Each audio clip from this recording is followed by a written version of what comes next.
안녕하세요, 여러분. 반갑습니다. 오늘 커리어 특강을 맡게 되어 인사드립니다. 오늘 데이터 사이언스와 데이터 엔지니어링 업무를 경험을 토대로 두 직무에 관한 특강을 드리려고 합니다. 네. 오늘 특강은 이렇게 진행될 예정입니다. 먼저 간단하게 제 커리어 히스토리에 대해 설명드리고, 데이터 사이언티스트와 엔지니어의 직무가 어떻게 다른지 두 직무를 둘 다 경험하고 있는 입장에서 실제 업무 기반으로 설명을 드리겠습니다. 그리고 채용 공고를 함께 살펴보면서 두 직무에 어떤 역량이 필요한지, 최근 트렌드는 어떤지 살펴보고, 진로에 대한 짧은 이야기와 Q&A로 마무리하겠습니다. 어, 저는 현재 데이터 직무에서 5년 차로 일을 하고 있습니다. 먼저 제 커리어 히스토리에 대해 간략하게 소개해 드리려고 이렇게 물음표로 준비를 해왔는데요. 저는 데이터 사이언티스트로 금융 대기업에서 했습니다.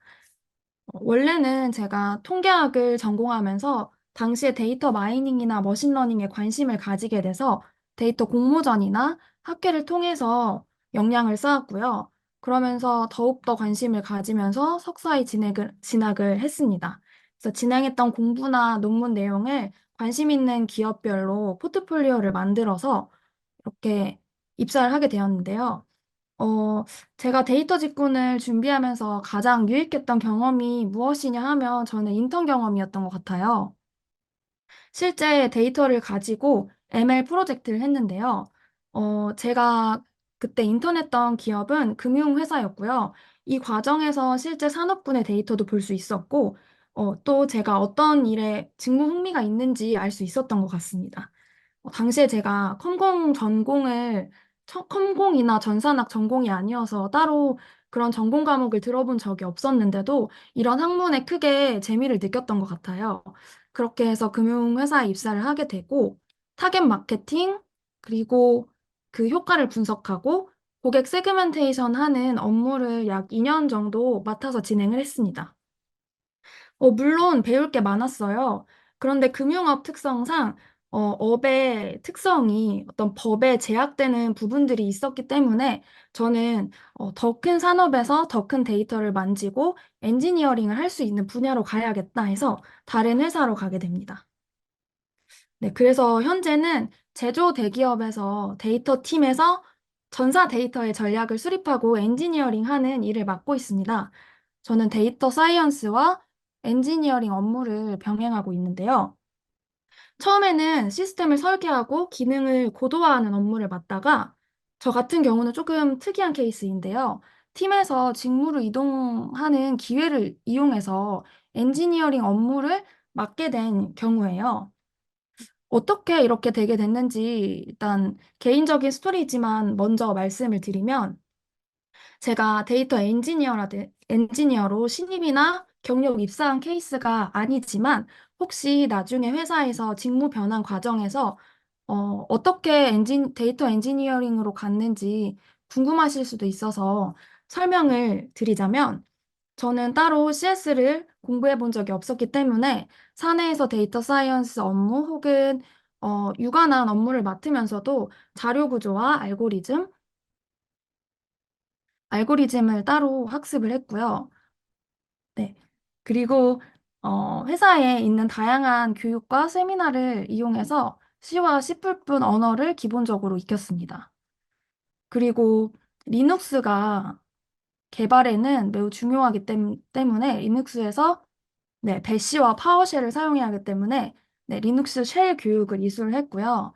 또 DB의 기본적인 모델링을 학습할 수 있는 스터디를 통해서 어, 기본적인 소양을 쌓고 직무 이동을 신청을 했습니다. 그럼 제가 왜 이렇게 사이언스를 하다가 엔지니어링 업무를 병행하게 됐는지 그 계기에 대해서, 왜에 대해서 한번 설명을 드리겠습니다. 이제 개인적인 이야기이긴 한데요. 제가 데이터 엔지니어링에 관심을 가지게 된 개인적인 계기는 많은 분석가 분들과 사이언티스트 분들이 분석을 진행하실 때 BI 툴이나 DW, DM에 있는 데이터를 추출해서 사용하게 되는데요. 이게 무슨 이야기인지 조금 풀어서 설명을 해드리자면, 먼저 다양한 어플리케이션이나 외부의 데이터가 어떤 한 곳에 쌓이게 됩니다. 이게 뒤에서도 설명을 드리겠지만 이게 소스 혹은 원천 데이터라고 불리는 것들이 저장소에 저장이 되고요. 근데 분석하는 분들은 또 새로운 이런 저장소에서 분석 환경에서 모여진 데이터를 가지고 분석 업무를 진행하게 되세요.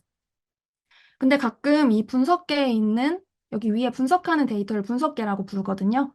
근데 이 분석계에 있는 데이터가 이 밑에 있는 원천 데이터, 실제로 이렇게 뭐 실시간으로 쌓인다든지 아니면은 실제 뭐 공장을 움직이거나 아니면은 어, 그런 금융업에서 뭐 은행, 카드 이렇게 데이터가 왔다 갔다 하고 고객들이 보는 실제 데이터요. 실제 데이터와 차이가 있을 때가 있어요. 그게 뭐 이렇게 적재되는 시간의 차이에 갭이 있을 수도 있고 아니면은 조금 적재되는 기준이 달라서 밑에 있는 데이터가 위에 있는 데이터와 다른 경우도 있어요. 그래서 저는 이때부터 분석을 하면서도 내가 이 원천 데이터를 알아야 데이터가 어떻게 생성이 되고 적재되는지를 알아야지 이 분석 업무도 잘 하겠다라는 생각을 가지고 있었습니다. 그래서 정리해보자면 제가 엔지니어링을 배워야겠다고 결심한 이유는 세 가지인데요.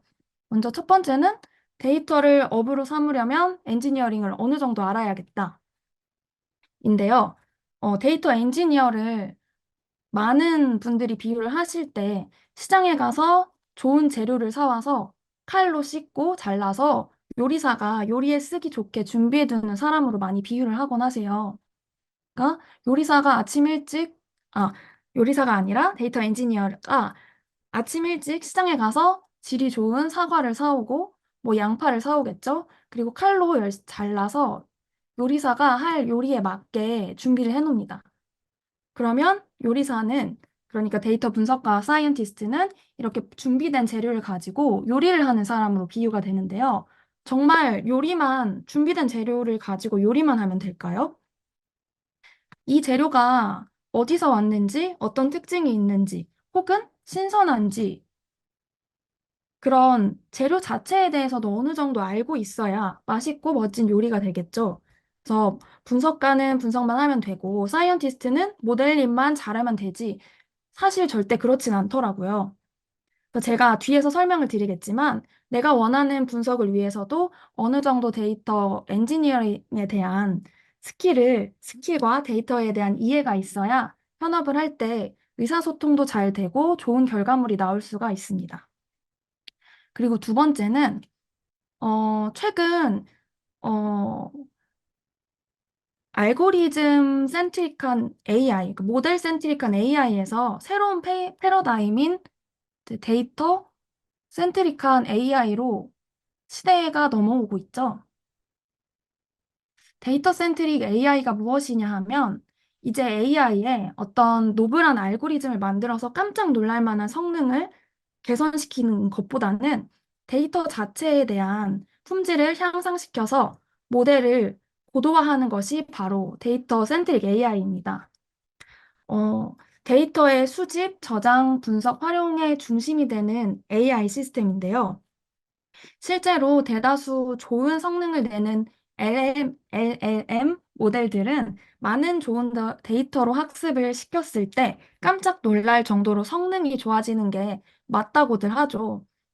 그래서 새로운 데이터의 수집, 데이터 증강, 학성 데이터 등을 위해 효율적으로 분석하고 처리할 수 있는 인프라 구축이 중요한데요. 저는 이런 패러다임의 데이터 엔지니어링과 ML 옵스에 대한 관심이 크게 생겼습니다.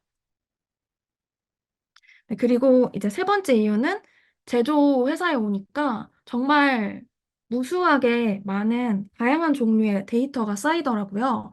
제조업의 특성상 밀리세컨즈 단위로 설비에서 많은 센서 데이터, 이미지 데이터, 정말 많은 데이터가 계속 생성되고 또 이게 특성상 오랜 기간 보관을 해야 되기 때문에 이왕이면 데이터가 가장 많은 회사에서 데이터를 배워보자 하는 마음이 컸던 것 같아요. 따라서 오늘은 데이터 사이언스와 엔지니어링이 실제 업무에서 어떤 차이가 있는지 개인적으로 느낀 것들과 함께 이야기하겠습니다. 이 그림은 데이터 과학 욕구의 단계를 그린 그림이라고 하는데요. 어, 먼저 가장 아래를 보시면 계측, 로깅, 센서 등으로 데이터를 수집을 하고 그 위에서 데이터를 추출하고 변형하여 적재하고 이렇게 수집된 데이터를 가지고 전처리해서 분석하고 세그멘테이션을 진행한다든지 머신러닝 알고리즘을 만든다든지 그런 모델링에 사용을 하고요. 마지막으로는 뭐 이미지나 언어, 비디오, 멀티모달 등 고급 AI 기술을 개발하고 모델을 훈련하고 실제 프로덕션 환경에 운영을 하는 단계가 가장 마지막에 있습니다. 즉, AI나 머신러닝 같은 영역을 다루기 전에 기본적으로 견고한 데이터 기반을 구축을 해야 되는데요. 이렇게 제대로 된 데이터 지원이 없는 경우에는 데이터 사이언티스트와 데이터 어널리스트, 데이터 분석가가 분석을 하기 전 단계인 데이터의 수집, 정리, 처리에 전체 드는 시간의 70% 이상을 할애한다고 합니다. 뭐 이거는 제대로 된 기반이 없기 때문에 이렇게 시간이 많이 드는 것도 맞지만 이러한 데이터 준비 과정이 정말 중요하고요. 그리고 여기서 보시다시피 데이터 엔지니어와 데이터 사이언티스트 그리고 어널리시스트는 이 경계에서 가장 붙어 있듯이 뗄래야 뗄 수 없는 업스트림, 다운스트림에서 협업의 빈도도 많고 서로의 업무를 서포팅하는 역할이 있기 때문에 서로의 업무를 이해하는 것이 중요합니다. 이번 그림은 제가 중앙 집중식 데이터 스토리지를 하나 가져왔는데요. 왼쪽으로 단순화해서 한번 그려봤어요. 이 예시로 업무를 설명드리려고 하는데요. 아까 설명드렸다시피 가장 아랫단에는 고객이 사용하는 데이터라든가 아니면 어플리케이션에서 생성되는 데이터들이 쌓이게 되고요. 이렇게 쌓인 데이터들이 어떤 파이프라인을 통해서 전사의 중앙화된 저장소에 적재가 됩니다. 이렇게 적재된 데이터를 가지고 다양한 BI 툴, 뭐 태블로 같은 툴이 되겠죠? 그리고 대시보드를 만든다던가 아니면 데이터 플랫폼에서 분석할 수 있는 환경을 제공하게 되는데요. 물론 여기 그림에 제가 데이터 레이크라고 모던 아키텍처를 가져왔지만 실제로는 여러분이 들어보셨을 수도 있는 데이터 웨어하우스 그리고 데이터 마트라는 부분에도 저장이 되게 돼요. 데이터 웨어하우스에 어, 데이터 웨어하우스에 밑에 있는 다양한 소스의 데이터들이 음, 정형화된 모습으로 저장이 되게 되고요. 이렇게 저장된 데이터들을 어떤 주제에 맞게 여기는 뭐 마케팅 주제에 맞는 데이터들을 모아놓고 또 다른 마트에는 뭐 판매 관련된 데이터를 모아놓는다든지 이런 구조가 있는데요. 이 구조를 보고 설명드린 데이터 엔지니어의 업무는 크게 세 가지입니다. 먼저 첫 번째로는 데이터 파이프라인을 설계하는 업무이고요. 데이터를 수집하고 정제하고 저장, 요약하는 그런 파이프라인을 설계하는 업무와 두 번째는 데이터를 분석할 수 있는 데이터 플랫폼을 제공하는 업무, 그리고 세 번째는 비즈니스 로직을 적용한 데이터 웨어하우스와 데이터 마트를 설계하는 업무입니다. 이런 업무가 필요한 이유에 대해서 조금 말씀을 드려보면, 어, 별도의 저장소에서 분석할 수 있는 환경이 필요합니다.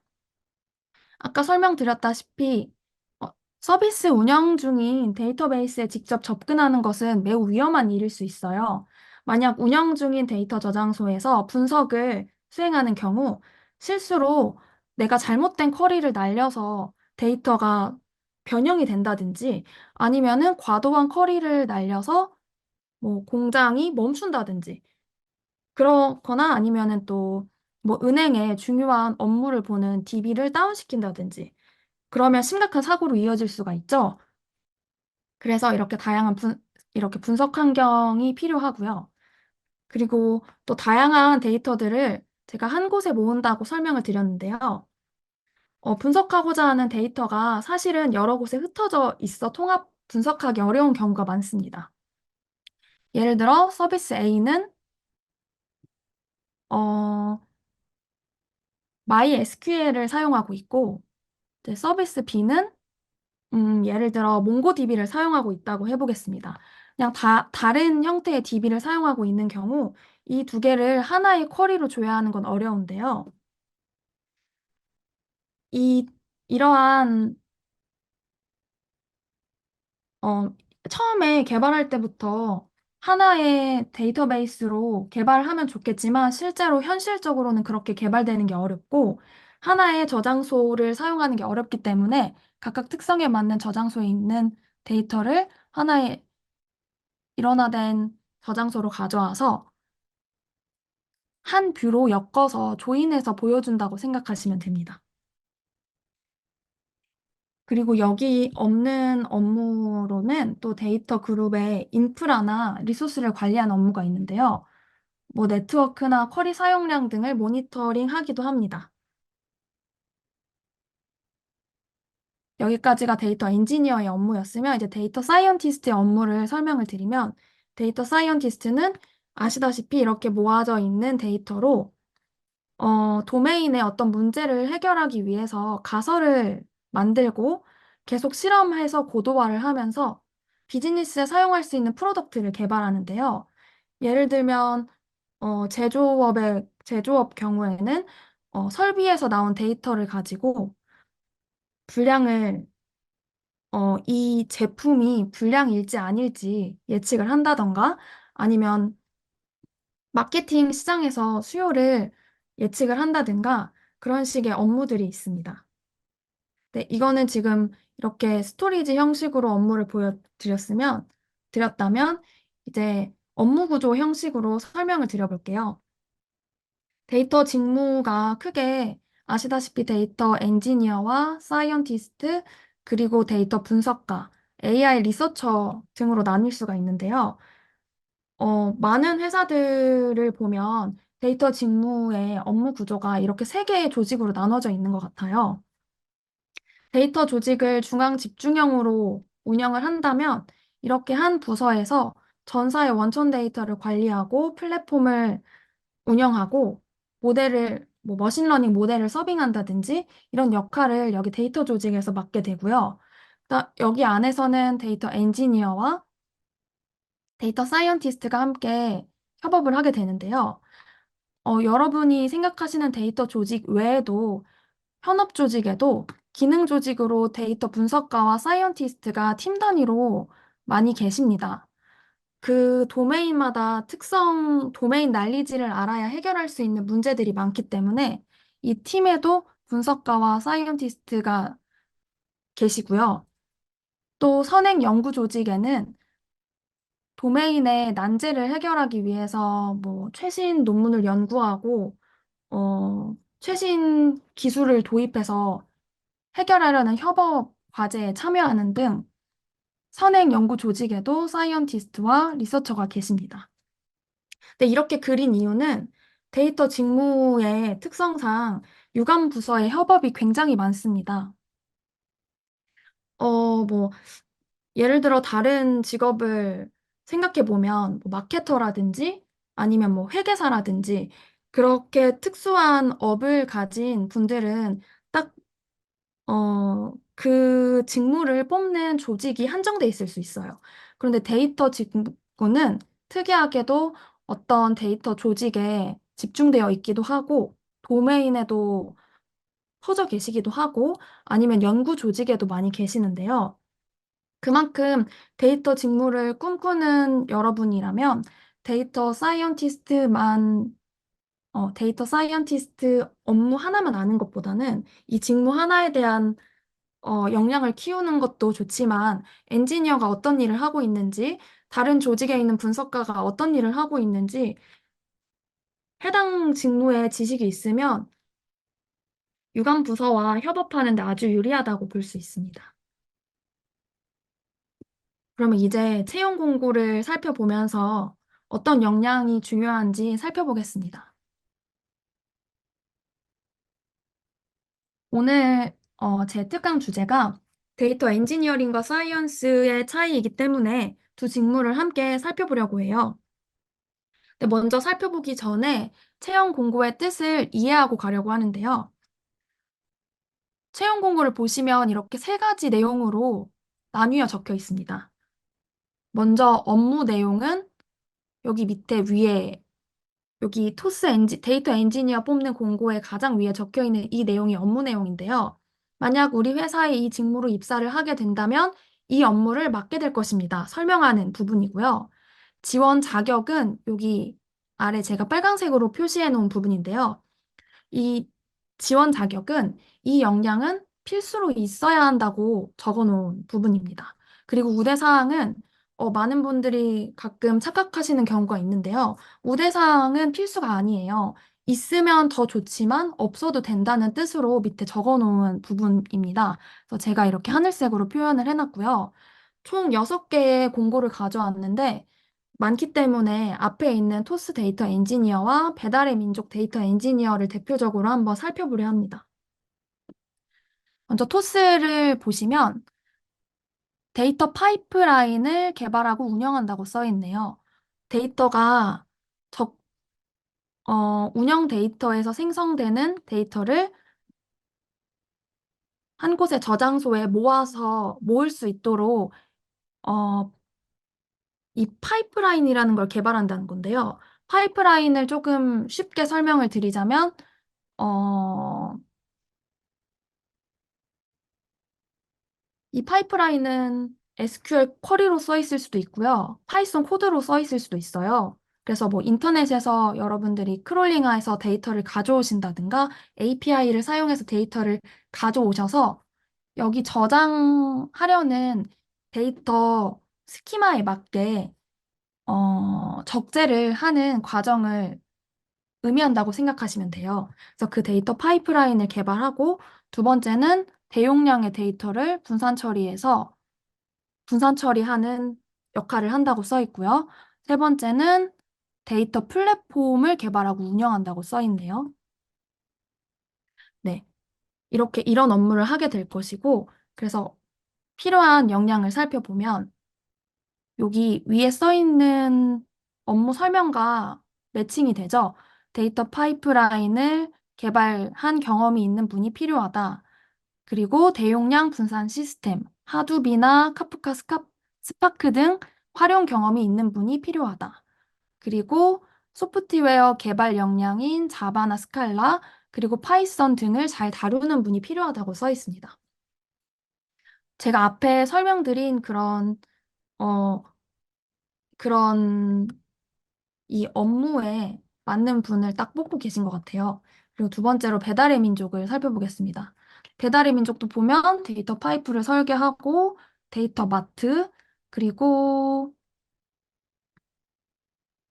네, 모델링 과제에 필요한 데이터 환경 구축, 그것도 플랫폼을 운영하는 것 같고요.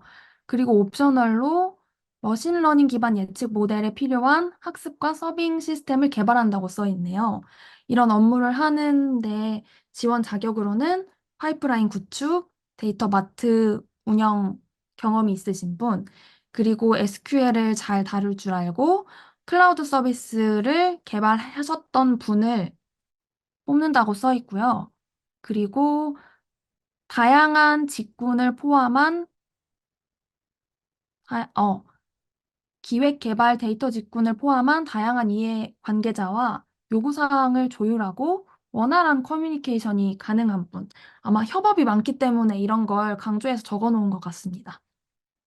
이런 식으로 제가 키워드를 하나씩 뽑아봤는데요. 파이프라인, 분산 시스템, 소프트웨어 개발 역량, 이런 식으로 지원 자격과 밑에 있는 우대사항 등을 뒤에 카카오 페이증권, 현대차 데이터 엔지니어, 네이버의 커머스 플랫폼 데이터 엔지니어, 라인 광고 조직의 데이터 엔지니어로 이렇게 총 6개의 채용 공고를 통해서 뒤에 요약을 해놨으니까 이따가 다시 보여드리겠습니다. 네, 여기까지가 데이터 엔지니어에 대한 채용 공고이고요. 뒤에 데이터 사이언스를 티스트를 비교하기 위해 가져왔는데요. 데이터 사이언티스트의 업무 내용은 뭐 커머스나 커머스 광고, 뭐 상품 추천을 할 때 유저에게 맞춤형 서비스를 제공하기 위한 머신러닝 모델을 개발한다. 그리고 모델을 고도화한다. 이런 업무를 하게 될 거라고 적혀 있고요. 지원 자격으로는 광고나 커머스 도메인에서 문제를 정의하고 해결한 경험을 가진 분을 뽑고 싶다고 써 있어요. 아, 근데 제가 이걸 앞서 하나 빼먹은 게 있는데, 지금 가져온 채용 공고는, 아쉽게도 신입 채용 공고가 많이 없더라고요. 그래서 경력직 채용 공고 위주로 가져왔기 때문에 이런 경험을 가진 분이라고 많이 써 있는데, 이 부분은 감안하고 봐주시면 좋을 것 같습니다. 그리고 배달의 민족 데이터 사이언티스트는, 배달 소요 시간을 예측하고, 음, 이상을 탐지하는 모델을 만들거나 인프라를 최적화할 수 있는 프로젝트를 수행하는 부서인 것 같아요. 여기에는 뭐 수학이나 통계, 산업공학 전공자 혹은 수학적 백그라운드를 가지신 분을 선호를 하고, 필수 역량으로 뽑았고요. 또 여기도 보시면 비즈니스 문제를 해결하기 위한 기법 또는 머신러닝을 적용한 경력을 보유한 분. 그리고 논문이나 기술을 빠르게 학습하여 프로토타이핑이 가능한 분, 의사소통, 의사소통 능력이 있으신 분, 그리고 언어로는 SQL, R, 파이썬, 스파크 언어를 사용해서 데이터를 정제하고 모델링 할 수 있는 분, 이렇게 적혀 있네요. 그것도 마찬가지로 엔터테인먼트의 데이터 사이언티스트의 역량과 네이버, 그리고 라인 광고 조직, 현대자동차 데이터 사이언티스트 이렇게 6개 똑같은 회사의 채용 공고를 가져왔는데요. 제가 앞에서부터 살펴본 기업들은 요렇게가 IT 기업이고 요렇게 하나가 대기업이에요. 근데 아마 많은 분들이 네카라쿠베로 대표되는 IT 회사를 많이들 선호하시는 것 같아요. 그래서 이런 회사들 위주로 가져오게 됐고요. 이런 회사의 역량이 곧 데이터 엔지니어나 사이언티스트를 대표할 수 있다고 볼 수 있기 때문에 정리를 해본 페이지입니다. 일단 데이터 엔지니어의 필수 역량으로는 가장 많이 요구됐던 역량이 대용량 분산 시스템에 대한 이해가 있고 경험이 있는 사람, 그리고 소프트웨어 개발 역량이 있는 분, 주요 언어로는 SQL, 그리고 파이썬, 자바와 스칼라, 그리고 배시, 이렇게 주요한 데이터 엔지니어의 언어로 뽑을 수 있고요. 데이터 파이프라인을 설계할 수 있는 사람, DBMS에 대한 이해가 있고 SQL 쿼리를 잘 다루는 사람, 이렇게 필수 역량으로 뽑아볼 수 있습니다. 그리고 데이터 사이언티스트는 AI, ML에 대한 경험이 있거나 유관한 업무를 경험하신 분, 그리고 파이썬, SQL, R 언어를 다룰 줄 아는 분, 그리고 문제 해결력이 있는 분, 이렇게까지가 공통된 역량이었는데요. 어, 이렇게 모아놓고 보니까 최근에는 점점 더 데이터 사이언티스트에게는 개발자의 역량을 우대하고 데이터 엔지니어에게는 사이언티스트의 역량을 우대하는 것 같다는 생각이 들었어요. 그게 어떤 말씀이냐면 데이터 엔지니어에게 필수 역량이 이 5개라고 볼 수 있겠죠. 그런데 우대 역량에 어, 머신러닝 경험이 있는 분이거나 데이터 분석을 할 줄 아는 분, 혹은 자격증이 있는 분이라고 써 있었고요. MLOps를 경험했거나 에어플로우를 다룬 분, 이런 식으로 어, 데이터 엔지니어에게는 어찌 보면 데이터 사이언티스트의 유관한 역량을 우대하고 또 데이터 사이언티스트에게는 대용량 처리 경험이 있거나 이해가 있는 사람, 그리고 스파크 언어를 다룰 줄 아는 스파크를 사용할 줄 아는 사람, 또 여기도 보시면 대용량 데이터 처리, 하둡과 스파크, 우대 역량으로 6군데 중에 4군데가 적어놨더라고요. 그리고 MLOps, 에어플로우에 대한 이해가 있거나 다뤄보신 분. 이렇게 보니까 앞서 제가 그렸던 데이터 사이언스의 욕구 피라미드에서 데이터 엔지니어와 데이터 사이언티스트의 그 경계가 조금 모호해지고 있다는 어, 업무가 가깝기 때문에 지금 그 경계가 좀 모호해지고 있다는 생각이 들어요. 그래서 내가 꼭 데이터 사이언티스트니까 나는 꼭 머신러닝이나 AI만 경험해야지. 이런 거는 몰라도 돼.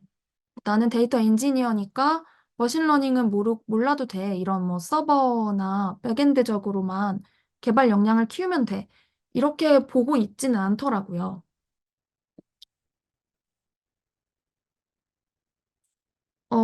여기 있는 그림은 인터넷에서 데이터 직군을 성향별로 나눠본 그림을 가져왔는데요. 여기 보시면 데이터 사이언티스트가 기획자 성향 반, 개발자 성향 반으로 그려져 있지만 데이터 엔지니어와 어느 정도 겹치는 부분이 있어요. 근데 제가 최근 들어 개인적으로 느끼는 부분은 데이터 엔지니어에게도 어느 정도 데이터 사이언티스트의 역량을 요구하고 또 데이터 사이언티스트도 어느 정도 개발에 대한 이해를 요구하는 것 같다는 느낌이 들더라고요. 그러면 데이터 사이언티스트와 다르게 데이터 엔지니어가 확실하게 가져야 할 역량은 무엇일까? 이렇게 질문을 제가 가져왔는데요.